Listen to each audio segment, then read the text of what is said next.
Summer holidays வந்தாச்சு, நம்ம GT Holidays வந்தாச்சு. GT Holidays, South India's #1 travel brand. மார்க்கெட்லயே கம்மி சேதாரத்துல இன்னும் 1% தள்ளுபடி கொடுப்போம். ஓகே, வைரநக கேரட்டுக்கு 5000 தள்ளுபடி கொடுப்போம். தள்ளுபடி திருவிழா. ஆச்சி பாதாம் ட்ரிங்க். ஆச்சி பாதாம் ட்ரிங்க் ஒன்னு வாங்குனா ஒன்னு ஃப்ரீ. பணம் எங்கெங்க வாங்கணும் சொல்லுவோம். தெரிந்த பசங்க, தெரிந்த நபர்கள், தெரிந்த உறவினர்கள் சொல்ற பாருங்க. பங்கு சந்தை என்னன்னா மக்கள் கிட்ட இருந்து வாங்குறது. இந்த பங்கு சந்தையில என்ன ஒரு பெனிஃபிட் அப்படி இப்பதான் வங்கி இருக்கு, கடன் கொடுக்கறதுக்கு, நகை இருந்தா நீங்க அடமானம் வச்சு பண்ணிக்கலாம். அப்புறம் எதுக்கு நம்ம வந்து பங்கு சந்தையில போறதுக்கு? ஏன் மக்கள் கிட்ட வாங்கிட்டு அது ஒவ்வொரு முறையும் அவங்களுக்கு கணக்கு சொல்லிக்கின்னு ஏன் போகணும்னா, அப்ப இந்த இடத்துல யாருக்கு எங்க லாபம்னா, இந்த நிறுவனம் திருப்பி வாங்கப்பட்ட பணத்தை கொடுக்க வேண்டாம். அப்ப இந்த கொடுத்தவங்களுக்கு என்ன நன்மைனா, மொத்தமாக கொடுத்துருவாங்க. அது ஒரு 300-400 பக்கம் இருக்கும். பெரும்பாலும் யாரும் படிக்க மாட்டாங்க. ஐபிஓல போறவங்க நம்ம மியூச்சுவல் ஃபண்ட்ல ஒரு சைன் ஒரு பக்கத்துல இருக்கிறது நம்ம படிக்க மாட்டோம், சைன் போட்டுருவோம். நம்ம டர்ம்ஸ் அண்ட் கண்டிஷன்ஸ் பார்க்கறது இல்ல. அப்ப 400 அலோ, இன்ஸ்டாகிராமுக்கு அலோ எல்லாம் கொடுத்து எல்லாத்துக்கும் அலோ. நம்ம ஒரு பிளே ஸ்டோர்ல அப்ளை பண்ணும்போது, டவுன்லோட் பண்ணும்போது எல்லாத்துக்கும் ஓகே கொடுத்துறோம். எல்லாரும் குறுக்க வந்துட்டு இருக்கு, அலோ கொடுத்துட்டு போயிடுற மாதிரி தான். ஒரு இடத்துல சம்பாதிப்பாங்க, 10 இடத்துல விட்டுருவாங்க. இது அப்புறம் வந்து வெளியே வந்து இது சூதாட்டன்றுவாங்க. இந்த இடத்துல ஏன் ஐபிஓ போகக்கூடாது, இந்த காரணம் தான் சொல்றது. அதனாலதான் ஐபிஓல இன்வெஸ்ட் பண்ணக்கூடாது. ஒரு நீங்க குட் இன்வெஸ்டரா, ஒரு ஃபைனான்சியல் பிஹேவியரோட நீங்க பங்கு சந்தையில் இருக்கணும்னா,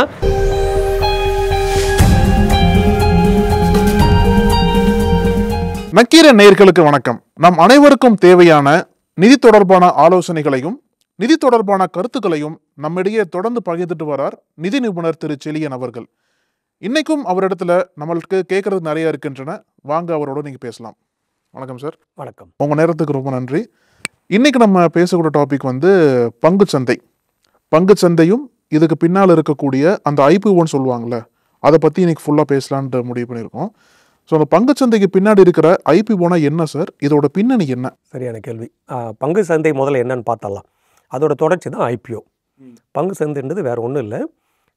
மீண்டும் மீண்டும் நம்ம இந்த இடத்துல என்ன பதிவு பண்ணுறோன்னா, நம்ம ஒருத்தருக்கு கடன் கொடுக்க போகிறோம், அவ்வளோதான். இந்த இடத்துல அது முதலீடுன்னு சொல்லுவாங்க, ஆனால் அது கடன் தான். கடன் கொடுக்க போகிறோம். இந்த கடனை வந்து நம்ம இருக்கிற பகுதியிலே ஒப்பிட்டு பார்த்து சொல்லும் போது இன்னும் எளிமையாக புரியும்.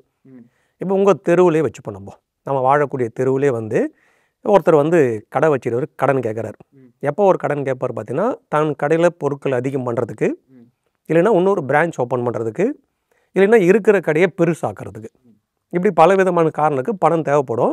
அப்படி ஒருத்தருக்கு பணம் தேவைப்படும் போது அவர் எங்கெல்லாம் போகலாம், அதெல்லாம் வாய்ப்பு எங்கே இருக்குது பார்த்தீங்கன்னா, ஃபஸ்ட்டு வங்கியில் போய் கேட்கலாம். அப்புறம் உறவினர்கிட்ட கேட்கலாம். நண்பர்கள் வந்து பழகக்கூடிய புதிய வாடிக்கையாளர் கூட அப்புறம் அவங்க நண்பராக மாறலாம். இல்லை தெருவில் எப்பவுமே பார்க்கக்கூடிய நபர்கள் யாரெல்லாம் அவருக்கு தெரியுமோ அவர்கிட்ட கூட அவங்க கேட்கலாம். இப்படி அவர் இதை தவிர்த்து அவர்கிட்ட நகைலாம் இருந்ததுன்னா அடமானம் வச்சு வாங்கலாம். இப்படி பலவிதமான வழிமுறைகள் உண்டு பணம் வாங்கிறதுக்கு. இப்போ இந்த வழிமுறைகள் தான் பெரும்பாலும் எல்லாரும் ஃபாலோ பண்ணுறது. இப்போ நம்மளுக்கே வீட்டிலையோ இல்லை உறவினரோ யாராவது ஒரு பணம் வேணும்னா வங்கியில் வாங்கி வியாபாரத்தை ஆரம்பிங்க, இல்லைன்னா தெரிஞ்ச நபர்கிட்டேருந்து எல்லாம் கூட்டாக போட்டு வாங்கி வேணும். இதே இடம்தான். இதை தான் இன்னொரு மறு வடிவமாக சொல்கிறது தான் பங்கு சந்தை. இது ஒரு மறு வடிவம் தான், பேர் தான் மாறுபடுது வரை அங்கேயும் அதுதான் செயல்படுது. இப்போ இங்கே நம்ம பேசுகிறதெல்லாம் வந்து சின்ன சின்ன கடைகள் பேசுகிறோம். அந்த முதலீடு எவ்வளோ இருக்கும்? 1 லட்சத்துலேருந்து 5 லட்சம் 10 லட்சம் இருக்கும். ஒரு சூப்பர் மார்க்கெட்டாக இருந்தால் ஒரு 15 லட்சம் 20 லட்சம் இருக்கும். இவ்வளோ தான் நம்மளுடைய பார்வைக்கு வரதே. அப்போ இதை மாதிரி இதோட அடுத்த வடிவம்னு சொல்கிறதுனால அப்போ அங்கே பண அளவு அதிகம், கோடிகள். ஆமாம். இதுதான் நம்ம கார்ப்பரேட் நிறுவனங்கள் சொல்லப்படுது, பெரும் நிறுவனங்கள். இந்த பெருநிறுவனங்களுக்கு பணமே வந்து இந்த மாதிரி ஒரு கிளை ஓப்பன் பண்ணுறதாகட்டும், இல்லை ஃபேக்ட்ரியை பெருசாக்குறதாகட்டும், இல்லை இன்னும் அதிக மேனுஃபேக்சர் ப்ரொடக்ஷன் பண்ணணும். அப்போ அவங்களுக்கு தேவைப்படுற பணமே வந்து ரொம்ப அதிகமாக இருக்கும். 500 கோடி 1000 கோடி 5000 கோடி 10,000 கோடி 20,000 கோடின்றது தேவைப்படும். அப்போ இந்த பணத்தை வந்து அவங்க இது நம்ம ஏற்கனவே சொல்லப்பட்ட மாதிரி வங்கியில் போய் கேட்கலாம், இல்லை அவங்களுக்கு தெரிஞ்ச இன்வெஸ்டர்ஸ் கிட்டேருந்து வாங்கலாம், இல்லைன்னா அவங்களுக்கே சொத்து இருந்தால் அடமானம் வச்சு வாங்கிக்கலாம். இது பழக்கமான முறை. ஆனால் இதில் தான் இன்னொரு முறையும் உருவாகுது. அதுதான் பங்கு சந்தைக்கு தொடர்புள்ளது. இவங்க என்னென்னா, இப்போ இதெல்லாம் நம்ம பணம் எங்கெங்கே வாங்கணும்னு சொல்லுவோம். தெரிந்த பசங்க, தெரிந்த நபர்கள், தெரிந்த உறவினர்கள் சொல்கிற பாருங்க. இந்த பங்கு சந்தை என்னென்னா மக்கள்கிட்ட இருந்து வாங்குறது. அவங்க யாருமே தெரியாது. மக்கள்னால அவங்க எண்ணிக்கையில் அதிகனால இவங்க எதிர்பார்க்குற தொகை எளிமையாக கிடைக்கும். அப்போ மக்கள்கிட்ட போகிறது தான் பங்கு சந்தையோட தொடக்கம். இப்போது ஒரு நிறுவனம் வந்து பணம் தேவைப்படுது. அவங்க அது வரைக்கும் ஒரு ப்ரைவேட் லிமிட்டடாக, அதாவது அவங்களுக்குள்ளவே நடத்தப்பட்ட ஒரு நிறுவனமாக தான் இருக்கும். மொத்தம் வியாபாரத்தை வந்து 3-4 பிரிவாக நம்ம பிரிச்சுக்கலாம். ப்ரொப்போர்ட்டர்ஷிப்பு, இந்த நிறுவனம் பார்த்தீங்கன்னா தனிநபர் அவருடைய பேர்லேயே நிறுவனத்தை தொடங்கி அதில் வர லாபமோ நஷ்டமோ அவரையே நேரடியாக சேரும். யாருக்குமே அது கணக்கு காமிக்க வேண்டிய அவசியம் கிடையாது. அது மற்றவங்களுக்கு யாருக்கும் பிரித்து கொடுக்க வேண்டிய அவசியம் இல்லை. ரெண்டாவது பார்ட்னர்ஷிப் பண்ணும்போது நண்பர்கள் உணவுறது இல்லை உறவினர்கள் இணைஞ்சு பண்ணுறது, யாரோ இணைஞ்சு 2 பேர் 3 பேர் இணைஞ்சு பார்ட்னர்ஷிப் டீடு போட்டு பார்ட்னர்ஷிப் பேன் கார்டெலாம் எடுத்து அதில் பண்ணுறது, அது வரக்கூடிய லாபமோ நஷ்டமோ எல்லாருக்கும் பிரிவாக போயிடும். இதுக்கு அடுத்து பிரைவேட் லிமிடெட் கம்பெனி. இந்த பிரைவேட் லிமிடெட் கம்பெனி தான் இது கார்பரேட் கம்பெனிக்கோட தொடக்கம். இவங்க தான் லிஃப்ட் ஆகி அந்த கார்பரேட்டாக பங்கு சந்தைக்குள்ளே போகிறதுக்கான தொடக்கமாக அந்த பிரைவேட் லிமிடெட் கம்பெனி இருப்பாங்க. இது டைரக்டர்ஸு, பெரிய முதலீடு தேவைப்படும். இதுக்குன்னு ஒரு டிவிஷனுக்குமே பல உறுப்பினர்கள் எம்ப்ளாயை ஃபிக்ஸ் பண்ணியிருப்பாங்க. இது வந்து பார்க்கும்போது ஒரு 100 பேர் 150 பேரோட இயங்கும். அப்படி இயங்கும் போது இந்த பிரைவேட் லிமிடெட் கம்பெனிலேருந்து பணம் அதிகம் தேவைப்படுது. இன்னும் பிரான்ச்சஸ் ஓப்பன் பண்ணும்போது தான் நம்ம வங்கியிலேருந்து வாங்குறது வேண்டாம், நம்மளுடைய உறவினர்கிட்டேருந்து வாங்குறது வேண்டாம், மக்கள்கிட்டேருந்து வாங்குவோம் அப்படின்னு அவங்க பொது வெளியீடுன்னு போகிறாங்க. மக்கள்கிட்டேருந்து வாங்குறது தான் பங்கு சந்தைக்குள்ளே போகிறது. பங்கு சந்தை வழிக்குள்ளே போகிறதுன்னா அவங்க செபிக்கிட்டு தன்னை ரெஜிஸ்டர் பண்ணிவிட்டு பப்ளிக் லிமிடெடாக மாற்றிடுவாங்க. அதை ப்ரைவேட் லிமிடெட் பப்ளிக் லிமிடெடாக மாற்றிடுவாங்க. அப்போது பொதுவாக எல்லாருக்கிட்டேருந்துமே அந்த பணம் வாங்குவாங்க.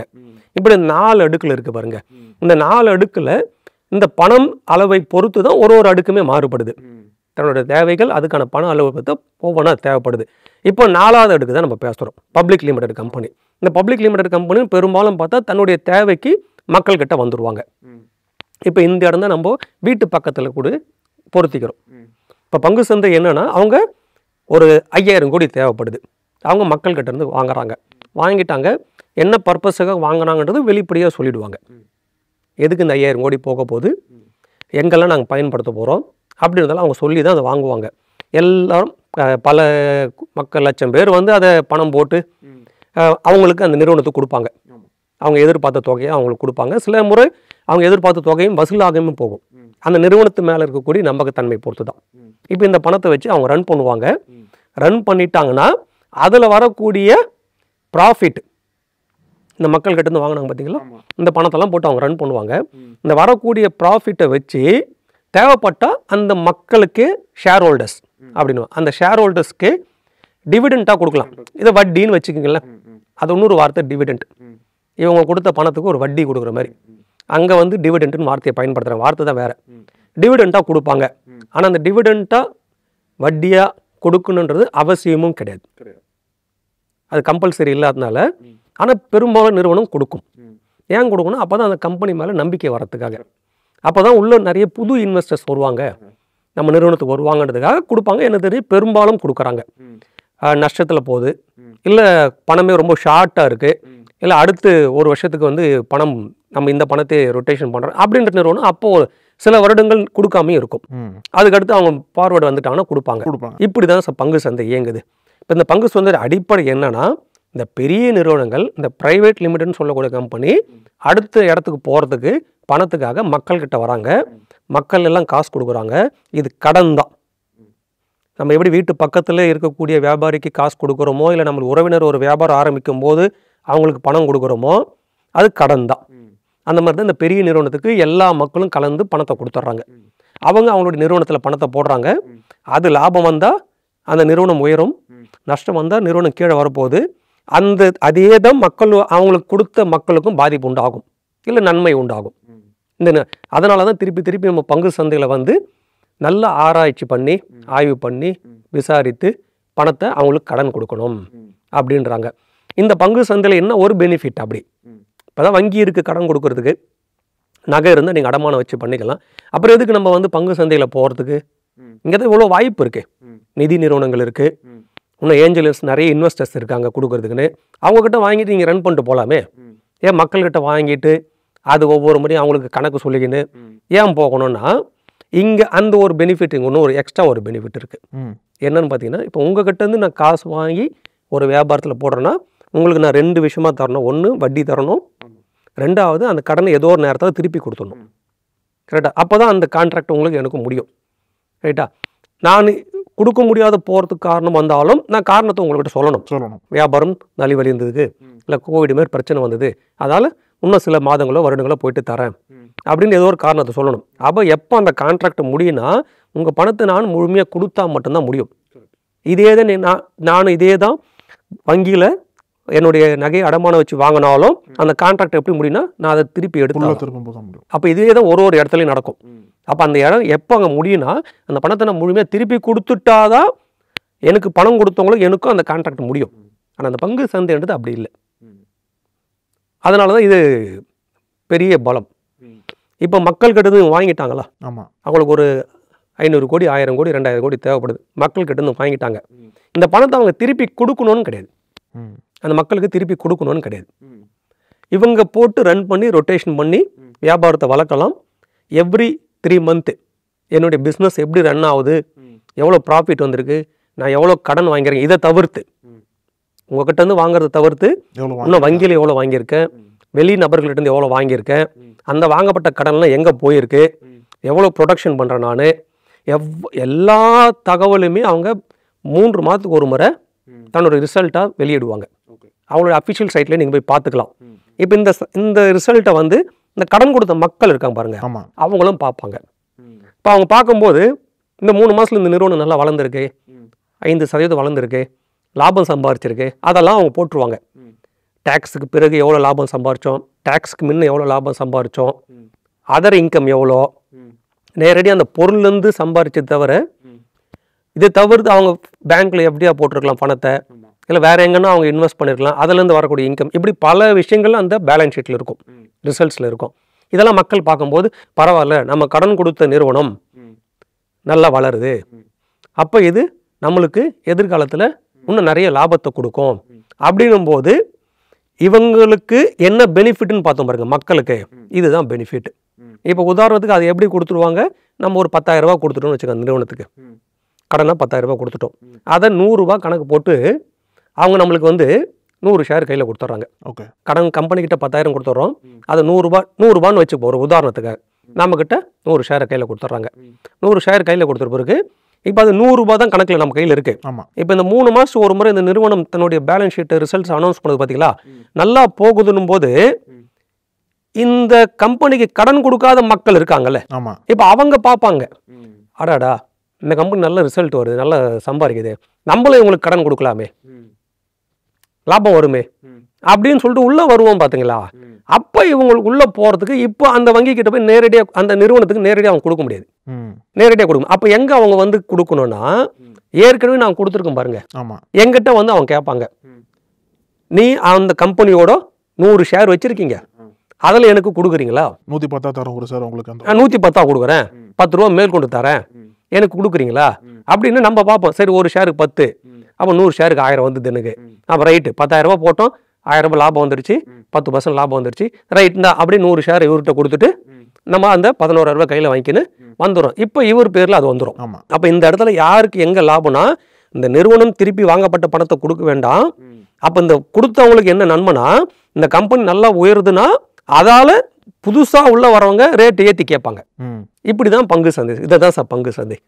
இந்த இடம் தான் பங்கு சந்தையோட நடைமுறையில் இருக்கக்கூடிய வட்டிக்கு பணம் கொடுத்து வாங்குறதுன்ற முறையிலிருந்து இங்கே வட்டியாக எதுவும் கொடுக்க மாட்டாங்க. கொடுத்தவங்களுக்கு நிறுவனம் நல்லா வளர்ச்சி அடைகிறதுக்கு போராடுவாங்க, அதனால் அந்த ஷேர் ரேட் ஏறும், புதுசாக வரவங்க உயர்ந்து காசை கொடுத்து வாங்கிப்பாங்க, இதால் லாபம்.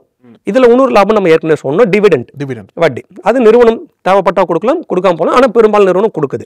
அப்போ இவங்களுக்கு 2 வருமானம் ஆயிடுச்சா வச்சிருக்காங்க, அந்த பங்கோட விலையும் ஏறுது, பிளஸ் இந்த நிறுவனம் கொடுக்கக்கூடிய டிவிடெண்டும் வருது, 2 வருமானம் ஆகுது. இதுதான் பங்கு சந்தையோட தொடக்கம் சார். ஓகே சார், இதுக்குள்ளதான் நிறைய விஷயங்கள் இருக்கு. நம்ம பங்கு சந்தையோட தொடக்கம் எப்படி இயங்குதுன்றது பார்த்துட்டோம். ஆமா, சரிங்களா. இப்போ இதுல தான் நீங்க ஒன்று கேட்டீங்கன்னு நினைக்கிறேன். ஆமா, இப்போ ஆக்சுவலாக வந்து முதலீடுன்னு பார்க்கும்போது சார், எல்லாத்துக்கும் முதல்ல மைண்டுக்கு வர்றது பங்குச்சந்தை தான் வரும். இன்னொரு பக்கம் என்னென்னா போஸ்ட் ஆஃபீஸ், ஒரு பக்கம் மியூச்சுவல் ஃபண்ட், இன்னும் நிறையா ஆப்ஷன்ஸ் இருந்தாலுமே பங்குச்சந்தை எதுக்கு அதிகமாக பேசுகிறாங்க அப்படின்னா, அதில் டக்குன்னு லாபம் பார்த்துறதுக்கு வாய்ப்பு இருக்கும். ஒரு வாரத்தில் கூட டக்குன்னு ஏற வாய்ப்பு இருக்குது, டக்குன்னு லாபம் பார்த்துடலான்ற ஒரு மைண்டில் வந்து பெருவாரியான மக்கள் வந்து பங்குச்சந்தை நோக்கி தான் வருவாங்க. இந்த பங்குச்சந்தை நோக்கி வர்றவங்களுக்கு நீங்கள் சொன்னீங்களே பப்ளிக் லிமிடெட் கம்பெனி சொன்னீங்க இல்லையா, அந்த ஐபிஓ வந்து எப்படி இவங்க தேர்ந்தெடுக்கணும், என்ன மாதிரி கம்பெனியை பார்த்து இவங்க தேர்ந்தெடுக்கணும் சார்? கரெக்ட். இப்போ நீங்கள் ஒரு வாரத்தில் ஏறிடும், ஒரு நாளில் கூட ஏறிடும், வாய்ப்பு இருக்குது. ஆமாம், 1 மணி நேரத்தில் ஏறினா பங்கெல்லாம் திடீர்னு ஏறிடும். 1 மணி நேரத்துக்கு முன்னாடி வரைக்கும் அது கீழே இருக்கிற மாதிரி இருக்கும், திடீர்னு ஏதோ ஒரு நியூஸ்னால அந்த பங்கு ஏறிடும். இப்படி அதனால தான் அது வந்து அவ்வளோ பெரிய மக்கள் வந்து எல்லாரும் மக்களும் அதுக்குள்ளே வரணும்னு நினைக்கிறவங்க இல்லை வந்துட்டவங்க மிகப்பெரிய ஆச்சரியமாகவும் இல்லை ஓவர் நைட்டில் சம்பாதிச்சிடலாம் அப்படின்ற எண்ணத்தோடு சில பேர் ஏங்குறதும் இந்த ஏற்றம் இறக்கிறதுனால தான். மீதி எந்த நீங்கள் சொன்ன மாதிரி போஸ்ட் ஆஃபீஸ் ஆகட்டும், வங்கி ஆகட்டும், இல்லை தனி நிதி நிறுவனங்கள் ஆகட்டும், சிட் ஃபண்ட் ஆகட்டும், இப்படி ஏறி இறங்காது. நிர்ணயிக்கப்பட்ட ரிட்டர்ன் தான் கொடுப்பாங்க. நீங்கள் பேங்க்கில் எப்படி போடும்போது சொல்லிடுவாங்க, சார் ஒரு வருஷத்துக்கு போட்டிங்கன்னா 1வது வருஷம் அந்த வருஷம் முடிவில் இவ்வளோ ரிட்டர்ன் கிடைக்கும் உங்களுக்கு. இப்போ மெச்சூரிட்டி ஆகுது, அதுவே உங்களுக்கு அந்த டாக்குமெண்ட்டில் பிரிண்ட் பண்ணி கொடுத்துருவாங்க. நீங்கள் 10,000 ரூபா போட்டிங்க, 10,800 கிடைக்கும், 11,000 உங்களுக்கு மெச்சூரிட்டியில் கிடைக்கும் அப்பயே கொடுத்துருவாங்க. அப்போ அங்கெல்லாம் நிர்ணயிக்கப்பட்டது, ஏற்றம் இறக்கமே கிடையாது. இங்கே நிமிடத்துக்கு நிமிடம் ஏற்றம் இறக்கம் இருக்கும். அதுதான் இவங்களுக்கு எப்பவுமே ஒன்று வந்து கையில் மூடின்னு இருக்கிறதுக்கு தான் மதிப்பு அதிகமாக இருக்கும். அதுக்குள்ளே ஒன்றுமே இல்லைனாலும் திறந்துட்டாங்கன்னா அது ஒரு மதிப்பு இல்லை மாதிரி. இந்த ஏற்றம் இறக்கம் தான் இவங்களை வந்து ட்ரிகர் பண்ணுது. இதில் அதிகம் சம்பாரிச்சலான்னு வருது ஒன்று. இப்போ ஐபிஓ பற்றி ஒன்று கேட்டீங்க. ஐபிஓ எதுக்குன்னா இனிஷியல் பப்ளிக் ஆஃபர். அதாவது வந்து என்னன்னா, நான் முதல்ல பேசணும் பாருங்க, ஒரு நிறுவனத்துக்கு ப்ரைவேட் லிமிட்டடாக இருக்குது. அதாவது அவங்களே கடன் வாங்கிக்கிறாங்க, வங்கியில் வாங்கிக்கிறாங்க, தனிநபர் வாங்கிக்கிறாங்க, அப்படியே ரன் பண்ணுறாங்க. அப்போ அவங்க மக்களுக்கும் அவங்களுக்கும் எந்த தொடர்பும் இல்லை, எந்த விதமான ஒரு கம்யூனிகேஷனோ இல்லை எதனா நம்மளுடைய ரிசல்ட்ஸ் நம்ம 3 மாதத்துக்கு ஒரு ரிசல்ட் சொன்னோன்ற அவசியம்லாம் அப்போ இல்லை அவங்களுக்கு. அப்போ இல்லை, இதை நம்ம வந்து மக்கள்கிட்ட இருந்து பணம் வாங்கி நம்ம இன்னும் கொஞ்சம் பெருசாக்கலாம் அப்படின்னு வரும்போது தான் அந்த பேருக்கு தான் ஐபிஓ, இனிஷியல் பப்ளிக் ஆஃபர். அதாவது அந்த நேரம், அதாவது பப்ளிக்கிட்ட இருந்து வாங்கி இந்த நிறுவனத்தை பெருசாக்குறதுக்கு அந்த ஒரு செயல்பாடுக்கு தான் ஐபிஓன்னு சொல்கிறாங்க. இப்போ இங்கே தான் நம்ம ரொம்ப கவனமாக இருக்க வேண்டிய இடத்துல, பங்கு சந்தையில் எங்கே அதிகம் கவனம்னா இந்த ஐபிஓ இடத்துல தான் கவனமாக இருக்கும். இப்போ நம்ம ஏற்கனவே ஒரு பங்கு வந்து 1 மணி நேரத்தில் ஏறி இறங்கும் பார்த்துட்டோம், 1 நிமிடத்தில் ஏறி இறங்கும் பார்த்தோம். இந்த ஐபிஓ அதை விட இன்னும் மோசம். எப்படின்றது பார்த்தோம்னா, இப்போ ஒரு நிறுவனத்துக்கு 1000 கோடி தேவைப்படுது சார். 1000 கோடி தேவைப்படுது, மக்கள்கிட்ட அதை 100ல் டிவைட் பண்ணுறோம். நம்ம பார்த்த மாதிரி 100ல் டிவைட் பண்ணிடுறாங்க. 1000 இன்னும் சிம்பிளாக எடுத்துக்கன்னா ஒரு 10,000 ரூபாய் கணக்கு வச்சுக்கலாம்பா. ஒரு நிறுவனத்துக்கு 10,000 ரூபாய் தேவைப்படுது, அதில் 100ல் டிவைட் பண்ணுறாங்க. அங்கே அப்போ வந்து நம்மளுக்கு வந்து 100 ஷேர். இப்போ 100 ஷேர் என்ன பண்ணுறாங்க, அவங்க பப்ளிக்கில் சொல்லிடுறாங்க, 100 ஷேரை யாருன்னா வாங்கிக்கிங்க, ஒரு ஷேர் 100 ரூபா அப்படின்னு சொல்லிட்டு நிறுவனம் நேரடியாக விற்கும். இதுதான் பிரைமரி மார்க்கெட்னு சொல்லுவாங்க. அதாவது கம்பெனியை முதல் முறையாக நேரடியாக மக்கள் நோக்கி விற்பனை பண்ணக்கூடிய செயலுக்கு தான் அது பிரைமரி மார்க்கெட். அப்போ நேரடியாக கம்பெனியும் மக்கள் வந்து அங்கே தொடர்பில் இருப்பாங்க, வேற யாருமே இருக்க மாட்டாங்க. அப்போது 100 ரூபா அப்படின்னு சொல்லி 100 ஷேர் வச்சுட்டாங்க அவங்க. இப்போ இந்த இடத்துல வந்து எல்லாரும் அப்ளை பண்ணுறாங்க. ஏன் ஐபிஓவில் அப்ளை பண்ணணும், நம்ம அப்புறம் தான் நம்ம வந்து பங்கு சந்தையில் அதை வாங்கிக்கலாமே, அப்புறம் எதுக்கு இங்கே வந்து வாங்கணும் அப்படின்னா, இந்த தான் அந்த ட்ரிகர் நடக்கிற இடம். இங்கே தான் நிறைய பேர் வந்து இன்னும் வேகத்தில், அதாவது நம்ம ஓவர் நைட் பணக்காரம் இல்லை, 1 மணி நேரத்தில் பணக்காரம் ஆகிறது இந்த ஐபிஓலன்னு நினச்சிப்பாங்க அவங்க. 1 மணி நேரம் பணக்காரம் ஆகிற இடம் தான் ஐபிஓ அப்படின்ற ஒரு எண்ணத்தை பெரிய லெவலில் இருக்கிறதுனால தான் இன்றைக்கி ஐபிஓக்கு அவ்வளோ மவுசு. இப்போது இந்த 10,000 ரூபாய் பார்ப்போம், 100 ஷேர் பிரித்து வச்சுட்டாங்க. இப்போ 100 ஷேர் வந்து பொதுமக்கள் பார்வைக்கு வந்துடுச்சு. இந்த பொதுமக்கள் பார்வையில் அப்ளை பண்ணுறாங்க. அதில் நிறைய உள்ள பிரிப்பாங்க. அதாவது 100 ஷேருமே பொதுமக்களுக்குன்னு கிடையாது, பணம் அதிகம் வச்சிருக்கிற ஒரு பிரிவு பிரிப்பாங்க. ஐ நெட்வொர்த் அவங்க இண்டிவிஜுவல்ஸ் அவங்க வாங்கலாம், அப்புறம் மியூச்சுவல் ஃபண்ட்ஸ் வாங்கலாம், ஃபாரின் இன்ஸ்டிடியூஷனல் இன்வெஸ்டர்ஸ் கூட அப்ளை பண்ணலாம், பொதுமக்களும் அப்ளை பண்ணலாம். இப்படி பல பேர் அந்த ஐபிஓவில் அப்ளை பண்ணிப்பாங்க. இப்போ இந்த பொதுமக்கள் மட்டுமே நம்ம கவனம் இப்போ இதில். இப்போ அந்த பொதுமக்கள் என்ன பண்ணாங்க, அந்த 100 ஷேரில் அப்போ பார்த்தீங்கன்னா ஒருத்தரே 100 வாங்கிடலாம்னா அங்கேயும் அவங்க கட்டுப்பாடு வைப்பாங்க, ஒருத்தருக்கு இவ்வளோதான் லிமிட்டுன்னு. அப்போ லிமிட்டுன்னு ஒரு கட்டுப்பாடு வைப்பாங்க. இப்போ உதாரணத்துக்கு இப்போ இவருக்கு தேவை வந்து 10,000 தான் நிறுவனத்துக்கு. ஆனால் ஓப்பனில் வச்சதுனால அவங்க ஒரு 3 நாள் டைம் கொடுப்பாங்க. பேப்பரில் விளம்பரம் கொடுத்து தொடர்ந்து அதை பற்றி விளம்பரம் பண்ணினே இருப்பாங்க. இந்த தேதியிலேருந்து இந்த தேதி வரைக்கும் ஓப்பனில் இருக்கும், யார் வேணாலும் அப்ளை பண்ணுங்கள். ஆனால் யார் வேணாலும் அப்ளை பண்ணணும் போது என்னோடய தேவை 10,000 தான், யார் வேணாலும் அப்படின்னும் போது பங்கு சந்தையில் இயங்குறவங்க இல்லை புதுசாக வரணும்னு நினைக்கிறவங்க டிமேட் யாரெல்லாம் வச்சுருக்காங்களோ யார் வேணாலும் உள்ளே அப்ளை பண்ணிடலாம். அந்த பணம் இருக்கிறவங்க யார் வேணாலும் பண்ணிடலாம். பெரும்பாலும் இந்த ஐபிஓவில் கலெக்ட் ஆகிற பணம் பார்த்தீங்கன்னா 10,000 ரூபாய் தேவைப்படுற ஆளுக்கு 1 லட்ச ரூபா கலெக்ட் ஆகுது, 50,000 ரூபாய் கலெக்ட் ஆகுது, 30,000 ரூபாய் கலெக்ட் ஆகுது, ஒவ்வொன்று பற்றி. இப்போ நடக்கக்கூடிய ஐபிஓலாம் அப்படி தான், நிறைய ஓவர்லோடு தான், அப்படி தான் நிறைய கலெக்ட் ஆகுது. இப்போ 10 பேர் பண்ண இப்போ ஆக்சுவலாக பார்த்தா ஒருத்தருக்கு 1 ஷேர்னு வச்சுருங்க, அப்போ 100 பேர் அப்ளை பண்ணணும், அங்கே 10,000 பேர் பண்ணியிருப்பாங்க. இப்போ இது யாருக்கு கொடுக்குறதுன்னு ஒரு கேள்வி வரும். சரி, இவ்வளோ தேவை எதுக்கு, 10,000 பேர் அப்ளை பண்ணுறவங்களுக்கு அவ்வளோ தேவை என்ன இந்த ஐபிஓவில்? அடுத்தாவது பப்ளிக்காக சரி லிஸ்ட்டு பண்ண பிறகு நீங்கள் மார்க்கெட்லேயே வாங்கிக்கலாமே, அப்புறம் எதுக்கு இங்கே நேரடியாக கம்பெனிகிட்ட வாங்கணும் அப்படின்னு பார்த்தீங்கன்னா, இப்போ 100 ரூபா கொடுத்து வாங்குறான்னு வச்சுங்க, சப்போஸ் எனக்கு வந்துடுதுன்னு வச்சுங்க, இதில் எங்கே கெயின் பார்த்தீங்கன்னா பிரைமரி மார்க்கெட்னு பார்த்தோமா, கம்பெனிக்கிட்ட இருந்து நேரடியாக மக்கள் வாங்குறது பிரைமரி மார்க்கெட் ஆயிடுச்சா. இப்போ கிடைக்காதவங்க நிறைய பேர் இருப்பாங்களா, இந்த விஷயம் அப்புறம் தெரிஞ்சவங்க இருப்பாங்களா, அடடா தெரியாமல் போச்சு வாங்கியிருக்கலாமேன்னு இருக்கலாம். இப்போ இவங்களாம் அடுத்து வாங்குறதுக்கு முயற்சி பண்ணுவாங்க. இப்போ எனக்கு கிடைச்சிருக்குன்னு வச்சுங்க, கிடைக்காதவங்களுக்கு என்ன பண்ணுவாங்க, செகண்டரி மார்க்கெட்டில் வாங்குறதுக்கு வருவாங்க. இந்த 3 நாள் ஓப்பன் பண்ணியிருப்பாங்க சொன்ன பாருங்க. ஓப்பன் முடிஞ்ச பிறகு இப்போ யாருக்கு கொடுக்குறதுன்னு இவங்க ஒரு ரேண்டமாக ஒரு சிஸ்டம் வச்சு கொடுக்குறாங்க. அவங்க சில பேர் குழுக்களில் போடுறான்றாங்க, ரேண்டமாக வந்து இவங்களுக்கெல்லாம் கொடுத்துடலான்னு கொடுத்துருவாங்க. இந்த கிடைக்காதவங்களெல்லாம் பணத்தை திருப்பி கொடுத்துருவாங்க. முடிஞ்ச பட்சம் எப்படி போயிடுச்சா, அதுலேருந்து ஒரு 10-15 நாளுக்குள்ளே NSE BSEல லிஸ்ட் பண்ணுவாங்க. இது அது செகண்டரி மார்க்கெட். அதாவது அப்போ கம்பெனி அங்கேருந்து வெளியே வந்துடுது, பணத்தை எடுத்து அவங்க வியாபாரத்துக்கு போயிடுவாங்க. இப்போ செகண்டரி மார்க்கெட்டில் வந்துடுறாங்க. இந்த 100 ஷேரை எடுத்துன்னு போய் 100 பேர் வாங்கினாங்க பாருங்க, அந்த 100 ஷேரை எடுத்துன்னு போய் NSE BSEல லிஸ்ட் பண்ணுவாங்க. ஒரு 10-15 நாள் பிறகு லிஸ்ட் பண்ணிடுறாங்க. இப்போ இங்கே தான் சார் ட்ரிகர். இப்போ எவ்வளோ கொடுத்து வாங்கினாங்க, 100 ரூபாய். இப்போ இவங்க லிஸ்ட் பண்ணுறாங்க பாருங்க, இந்த 100 ரூபான்றது கம்பெனி முதல் முறையாக கொடுத்தது. ஆனால் லிஸ்ட் பண்ணும்போது அவங்க நினச்சா அதை 130 ரூபாய்க்கு பண்ணுவாங்க, 150 ரூபாய்க்கு பண்ணுவாங்க, 200 ரூபாய்க்கு பண்ணுவாங்க, 120 பண்ணலாம், இல்லை 100 கூட பண்ணலாம், இல்லை சில டைம் 98 ரூபாய்க்கு பண்ணுவாங்க. அவங்க அந்த லிஸ்டிங் கெயின்னு சொல்லிட்டு ஒரு வார்த்தை இங்கே பயன்படுத்துவாங்க பங்கு சந்தையில். இந்த 100 பேர் 100 வாங்கியிருக்காங்க, ஒவ்வொன்று வாங்கியிருக்காங்க. இவங்க லிஸ்ட் பண்ணும்போது 150 ரூபா பண்ணுறாங்கன்னு வச்சுங்க நிறுவனம். இப்போ 50% லாபமா இவங்களுக்கு டே 1லே, ஒரு 10 நாள்லே இவங்க என்ன பண்ணுவாங்க, 50% லாபம், 150 ரூபா. நம்ம கிட்ட இருக்கிற ஒரு ஷேர் அவங்க அப்பயே வித்துருவாங்க. இந்த வாங்கணும்னு வெயிட் பண்ணியிருந்தாங்க பாருங்க, கிடைக்காதவங்க, தாமதமாக விஷயம் தெரிஞ்சு வாங்குறதுக்காக வந்தவங்க, இவங்களாம் அந்த 150 ரூபா கொடுத்து வாங்கிடுவாங்க. இப்போ ஏற்கனவே வச்சிருந்த அந்த 100 பேருக்கு 50 ரூபா லாபம் வந்துச்சு, ஒவ்வொருத்தருக்கும் 50% கெயின். இதுதான் லிஸ்டிங் கெயின் சொல்லிட்டு, ஏன் ஐபிஓல இவ்வளோ பேர் வராங்கன்ற காரணமே இந்த லிஸ்ட் ஆகும் போது வாங்கப்பட்ட விலையை விட அதிக விலையில லிஸ்ட் ஆகும். அப்போ அந்த லிஸ்ட் ஆகிற அன்னைக்கு வித்துட்டு போயிடலாம். அப்போ ஒரே நாள் 50%. நார்மலாக நீங்கள் செகண்டரி மார்க்கெட் பங்கு சந்தையில் நீங்கள் ஒரு ஷேரை வாங்கினா கூட அது 1 வாரமோ 10 நாளோ 6 மாதமோ 2 வருஷமோ 3 வருஷம் தான் 50% ஆகும். உங்களுக்கு டே 1ல ஆகிடுது இல்லைங்க, 10 நாள் ஆகிடுது.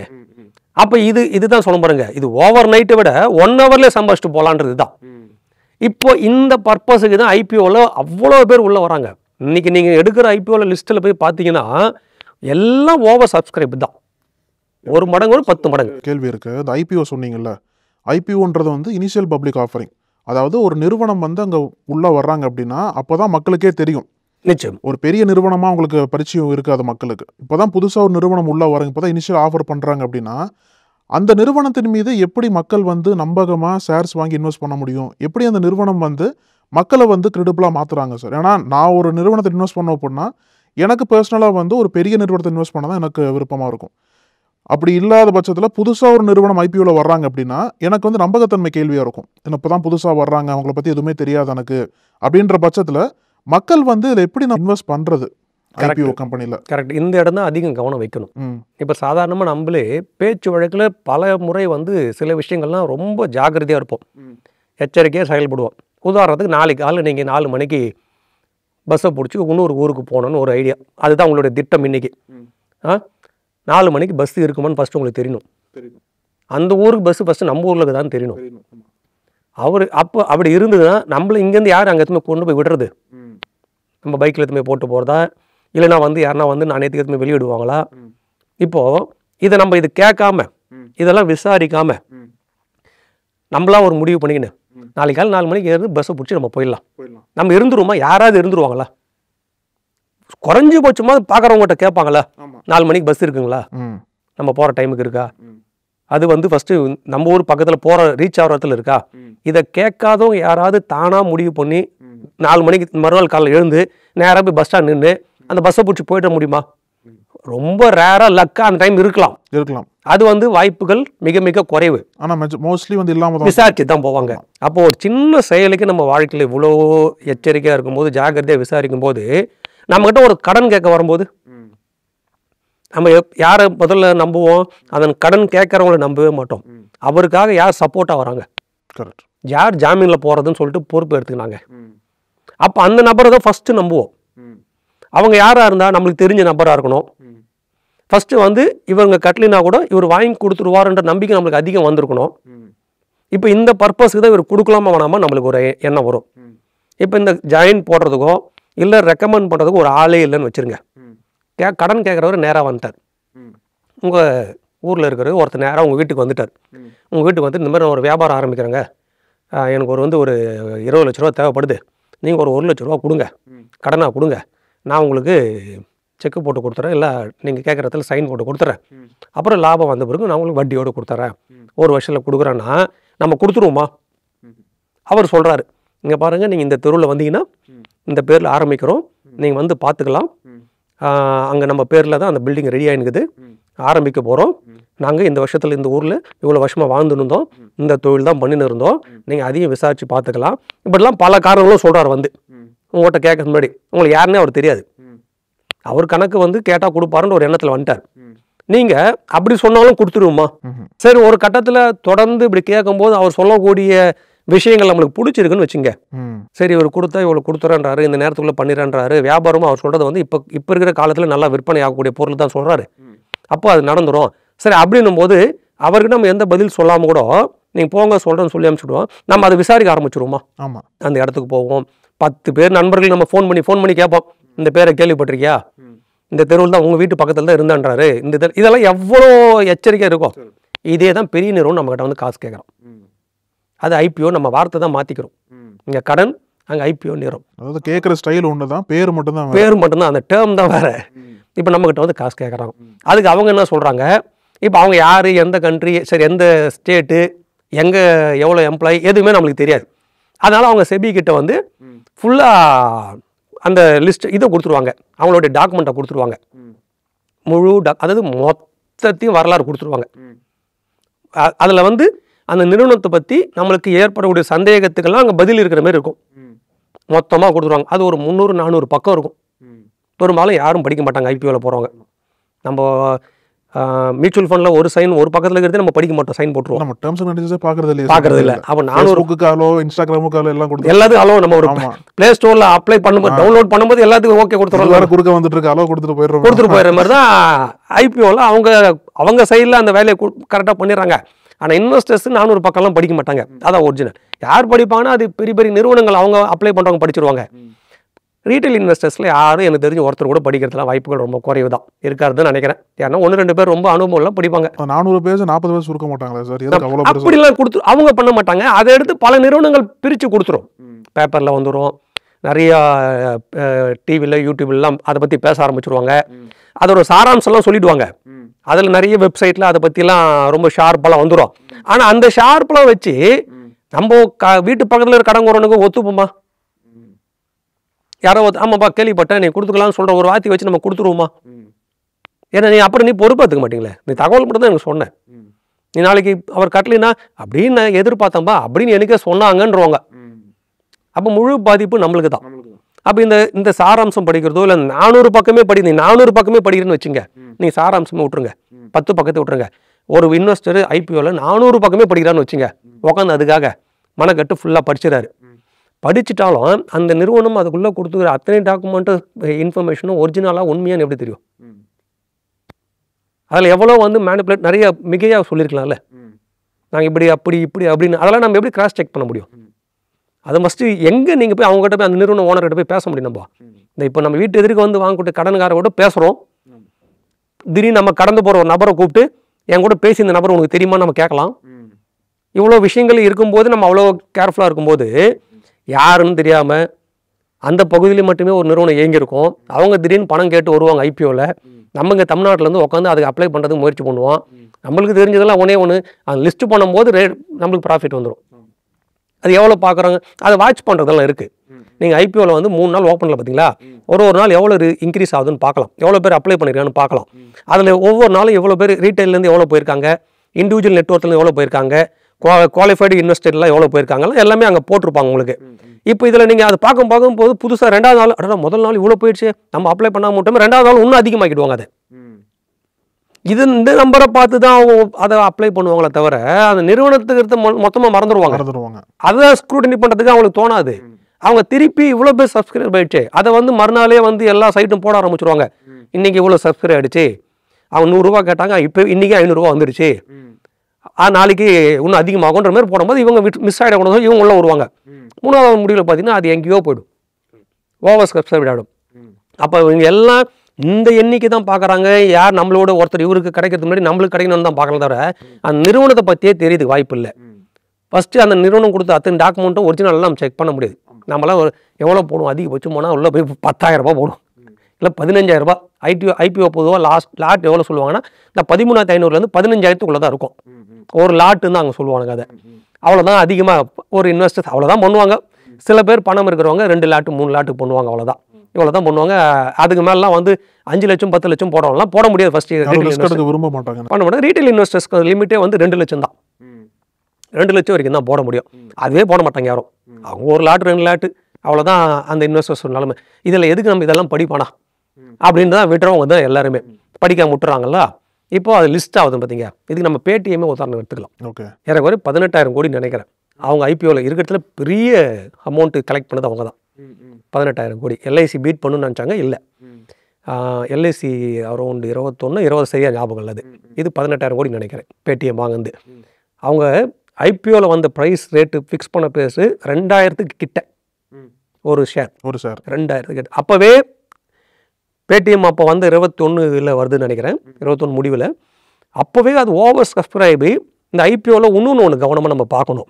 இது பிளாக் மார்க்கெட்னு ஒன்று இருக்குது, அதை கிரே மார்க்கெட்னு அவங்க சொல்லுவாங்க. இந்த லிஸ்ட் ஆகிறதுக்கு முன்னாடி விளம்பரம்லாம் கொடுக்குறாங்க பார்த்தீங்களா. கம்பெனி வந்து இப்போ லிஸ்ட் பண்ண போது இவ்வளோ பணத்தை ஜென்ரேட் பண்ண போகிறாங்க அப்படின்னும் போது இந்த பிளாக் மார்க்கெட் கிரே மார்க்கெட்டில் அதை பற்றி நிறைய பேச்சு ஓட ஆரம்பிச்சிடும். பேடிஎம்முக்கு வந்து ஓவராக பேச ஆரம்பிச்சிட்டாங்க. ஓகே, இப்போ 2,000 ரூபாய் அவங்க ஃபிக்ஸ் பண்ணியிருக்காங்க ஒரு ஷேருக்கு. பிரைமரி மார்க்கெட்லேயே 2,000 ரூபாய். இந்த கிரே மார்க்கெட்டில் என்ன பண்ணுவாங்கன்னா அதை லிஸ்ட் ஆகும்போது எவ்வளோ லிஸ்ட் ஆகும்னு ஒரு கணக்கு போட்டு அவங்க அங்கே ரேட்டை ஏற்றுவாங்க. 2,300 ரூபா 2,400 ரூபான்னு கிரே மார்க்கெட்டில் போடுவாங்க. அப்போ அந்த 300 ரூபாய் இங்கே வித்தியாசம். இவங்க கம்பெனி கொடுத்து 2,000, கிரே மார்க்கெட்டில் பார்த்தீங்கன்னா 300 ரூபா அதிகமாக போட்டு 2,300. அது 300 ரூபா லாபம் வரும். இல்லை 400 ரூபா போடுவாங்க, 500 ரூபா போடுவாங்க, 1000 ரூபா போடுவாங்க, எவ்வளோனா. இது பிளாக் மார்க்கெட்டில் நடக்கும். இந்த கம்பெனி லிஸ்ட் ஆகிற அன்னைக்கு 300 ரூபா அதிகமாக லிஸ்ட் ஆகிடும் அப்படின்ற ஒரு எண்ணத்தில் கிரே மார்க்கெட்டில் ஒன்று இங்கே ஒரு டீல் நடக்கும். ஆமாம், ப்ரெடிக்ஷன் இங்கே ஒரு டீலே நடக்கும். இப்போ உதாரணத்துக்கு அது நேரடியாக பார்க்கலாம். ஒரு நிறுவனம் வந்துடுச்சுங்க ஐபிஓலங்க, நானும் அப்ளை பண்ணுறேன். உதாரணம், நீங்கள் அப்ளை பண்ண மறந்துட்டீங்க. ஆனால் உங்களுக்கு வந்து இப்போ அந்த நிறுவனத்தை வாங்கணும்னு தோணுச்சு, வாங்கணும்னு தோணுது. அது டேட்டும் முடிஞ்சு போகுதுன்னு வச்சுங்க, இல்லை அது ஓவர் சப்ஸ்கிரைப் ஆகிடுது, ஏதோ நடக்குதுன்னு வச்சுங்க. ஆனால் உங்களுக்கு வாங்கணும்னு தோணுச்சு அந்த நிறுவனத்தை. இப்போ நீங்கள் இப்போ இதுதான் கிரே மார்க்கெட் சொல்கிற இடம் சொல்கிறேன். இப்போ நான் வந்து அந்த நிறுவனத்துக்கு எனக்கு அதாவது நான் அப்ளை பண்ணிவிட்டு எனக்கு கிடைக்குமா கிடைக்காதெல்லாம் தெரியாது, அப்புறம் குறைச்சாதான் உண்டு. இப்போ நீங்கள் என்ன பண்ணுவீங்க, நம்ம அப்ளையே பண்ணலையே, உள்ளே போலையே, அடடா நம்ம உள்ளே போயிருந்தா அந்த லிஸ்டிங் கைன் பார்த்துருக்கலாமே, இந்த நிறுவனத்தை பற்றி நிறைய பேசுகிறாங்களே, இவ்வளோ பேர் மக்கள் அப்ளை பண்ணிட்டாங்களே, அப்போ நம்ம மிஸ் பண்ணிட்டோமோன்னு சொல்லிட்டு நீங்கள் என்ன பண்ணுவீங்க, என்கிட்ட கேட்பீங்க, நீங்கள் அது எனக்கு வித்துறீங்களா. இப்போ பேடிஎம் வச்சு 2,000 ரூபா. அப்போ கிரே மார்க்கெட்டில் போச்சு. அது ஒருத்தர் பதிவே போட்டார், நான் 2,300 ரூபா கொடுத்து வாங்கியிருக்கேன்னு. 2,000 ரூபா. இப்போ 2,000 நான் 300 ரூபா மேலே தரேன், 2,300 ரூபா உங்களது எனக்கு கொடுத்துருங்க. நான் என்ன பண்ணுவேன், எனக்கு 2 விதமாக அங்கே வியாபாரம் நடக்கும். நான் அப்ளை பண்ணிட்டேன், அந்த ரைட்ஸ் அப்படியே உங்களுக்கு கொடுத்துருது. ஓகே, எனக்கு கிடைக்குமா கிடைக்காதுன்னு உறுதி கிடையாது. ஒன்று அதை மட்டும் கிடைச்சா அதுவும் உங்களுக்கு தான். நீங்கள் 2,100 ரூபா 200 ரூபா கொடுத்துறீங்க, கிடைக்கலினாலும் நீங்கள் என்ன கேட்கக்கூடாது. ஓகே, ஏன்னா அங்கே நீங்கள் அந்த ரிஸ்க் எடுக்கிறீங்க. அதாவது கிடைக்கிறதுக்கு முன்னாடியே காசு கொடுத்துருவோம். நீங்கள் 2,300 ரூபா எனக்கு கொடுத்துட்டீங்க, நான் வந்தால் உனக்கு அதுக்கு மீடியேட்டர்லாங்கிறாங்க. எப்படி சிபில் ஸ்கோர் ஏற்றி கொடுக்குறதுக்கு மீடியேட்டர்லாங்கிறாங்களோ, இதுக்கு மீடியேட்டர்லாங்கிறாங்க. இது முடிச்சு கொடுக்குறதுக்கு அவங்க தான் 2 பேரை இணைப்பாங்க.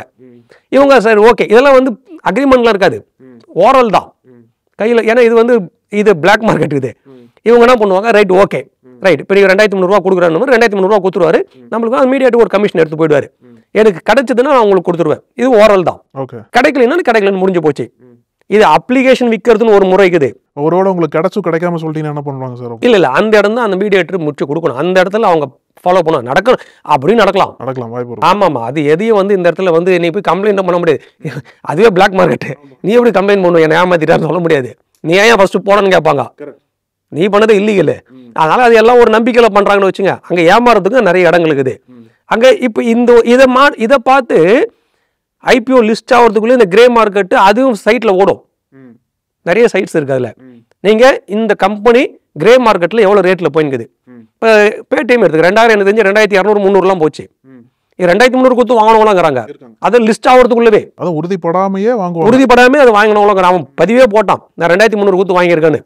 ஆனால் அது லிஸ்ட் ஆகும்போது அதை விட 5 ரூபா கம்மியாக தாங்க லிஸ்ட், 5 10 ரூபா கம்மியாக தாங்க லிஸ்ட் பண்ணாங்க. அன்னிலிருந்துங்க அது 350 ரூபா 300 ரூபாய் வந்துச்சு. இன்றைக்கி 700 600 சம்திங் போகுது, அவ்வளோதான். எவ்வளோதான். அதை அந்த ஐபிஓவில் வந்த ப்ரைஸே அது தொடுமான்னு தெரியாது வாழ்க்கையில், அவ்வளோதான். இது அன்றைக்கி அது நல்ல கரெக்டான ஒரு குட் இன்வெஸ்டர்ஸ்லாம் அதில் பண்ணாதீங்கன்னு நிறைய சொன்னாங்க. ஆனால் இந்த லிஸ்டிங் கெயினில் ஆசைப்பட்டு எப்போவுமே ஒரு டீம் இருக்கும். அவங்களுடைய வேலை இந்த ஐபிஓவில் இன்வெஸ்ட் பண்ணுறது மட்டும்தான். அந்த இன்வெஸ்ட் பண்ணும்போது லிஸ்ட் ஆகும்போது வரக்கூடிய அந்த குட்டி கெயினை எடுத்துக்கின்னு திருப்பி போய் இன்னொரு ஐபிஓவில் பண்ணுறது, இதில் மட்டுமே ரவுண்ட் ஆகுறாங்க. ஒரு இடத்துல சம்பாதிப்பாங்க, 10 இடத்துல விட்டுருவாங்க. இது அப்புறம் வந்து வெளியே வந்து இது சூதாட்டன்றுவாங்க. இந்த இடத்துல ஏன் ஐபிஓ போகக்கூடாது இந்த காரணம் தான் சொல்கிறது. ஏன்னா அந்த நிறுவனம் தெரியாது நம்மளுக்கு. அவங்க பேலன்ஸ் ஷீட் கொடுக்குறதுலாம் வந்து இன்னும் நம்ம 2 வருஷம் அதை ஃபாலோ பண்ணணும். வெளிப்படையாக போடும்போது தெரிய வரும். அந்த வெளிப்படையாக போடும்போது லிஸ்ட் ஆகிட்ட பிறகு 3 மாதத்துக்கு ஒரு முறை ரிசல்ட் கொடுப்பாங்க சொன்னா, அதுவே பல முறை ஃபோர்ஜரி பண்ணி கொடுக்குறவங்களாம் இருக்காங்க. தன்னுடைய பங்கை உயர்த்துறதுக்காக நடக்கிறதெல்லாம் உண்டு. செயற்கையாக உயர்த்து அது தான் சத்தியம் கம்ப்யூட்டரில் நடந்தது. செயற்கையாக இப்போ கணக்கை மாற்றி தன்னுடைய பங்கை எப்பவுமே லைம் லைட்டில் வச்சு 2008 9 சம்திங் அடித்த அடியில் நான் பார்த்துக்கிறேன் 11 ரூபா வந்தது எனக்கு தெரிஞ்சு. இது நீங்கள் நிஃப்டி 50 இருந்த ஒரு கம்பெனி, அது டாப் மோஸ்ட் கம்பெனி. 11 ரூபா வந்தாங்க நினைக்கிறேன் எனக்கு தெரிஞ்சு. அது அந்த இப்போ ஓவர் நைட்டில் 11 ரூபா வந்துட்டான்னு பாருங்கள். 300 250 300 சரியாக ஞாபகம் இல்லை. அந்த ரேஞ்சில் இருந்து 11 ரூபா வந்துட்டாங்க. எவ்வளோ இருந்தாங்க சரியாக ஞாபகம் இல்லை. 11 ரூபா வந்தது மட்டும் எனக்கு நினைவுக்குது. இது எவ்வளோ இப்போது நல்லா இயங்கியிருந்த நிறுவனம் அதெல்லாம் அப்போ தான் வந்தது. ஐபிஓவில் என்றைக்கும் வந்த நிறுவனம். அப்போது நல்லா இயங்குற நிறுவனத்துக்கு மேலேயே இவ்வளோ சந்தேகங்களும் இவ்வளோ பயமும் இருக்கும்போது நீ இப்போதான் உள்ள வராங்கன்ற நிறுவனத்து மேலேயா எப்படி நம்ப முடியும்? அதனால தான் ஐபிஓவில் இன்வெஸ்ட் பண்ணக்கூடாது. ஒரு நீங்கள் குட் இன்வெஸ்டரா ஒரு ஃபைனான்ஷியல் பிஹேவியரோடு நீங்கள் பங்கு சந்தையில் இருக்கணும்னா முற்றிலும் ஐபிஓவில் தவிர்த்துடணும். நக்கீரன் டிவிக்கு சப்ஸ்கிரைப் செய்யுங்கள். உங்கள் ஆதரவே எங்கள் பலம். ஆசிரியர்களுக்கு நண்பனாகவும் மாணவர்களுக்கு ஆசானாகவும் திகழும் தேர்வு வழிகாட்டி. ஒவ்வொரு பாடத்திற்கும் அனுபவமிக்க ஆசிரியர்களின் துல்லியமான தெளிவான விடைகள். CNC இருக்கு, தேர்வு பயம் எதற்கு? இது தீரன் பப்ளிஷிங் ஹவுஸ் விற்பனை வெளியீடு.